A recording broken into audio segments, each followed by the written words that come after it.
কিছু কিছু মানুষের জীবন একলা উড়ে যাওয়া পাখির মতো, যার ডানায় লেগে থাকে অনিশ্চিত আকাশ, কিন্তু কোথাও লেখা থাকে না তার গন্তব্য। সে ওড়ে নদীর বুক ছুঁয়ে, সাগরের ঢেউ পেরিয়ে, জোয়ারের মতো আসে, ভাটার মতো হারায়।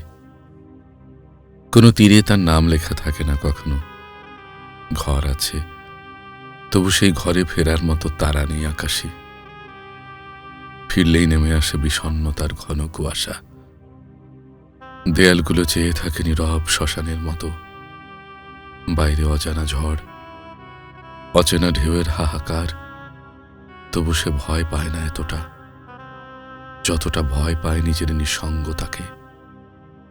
গোধূলি নামে ধীরে, আকাশ লাল হয়, নদী থমকে যায়, পাখিরা ফিরে যায় তাদের পরিচিত নীড়ে। শুধু সে অচেনা দিগন্তে ভেসে থাকে একা। কারণ কিছু মানুষ ফিরতে চাইলেও ফিরতে পারে না আর।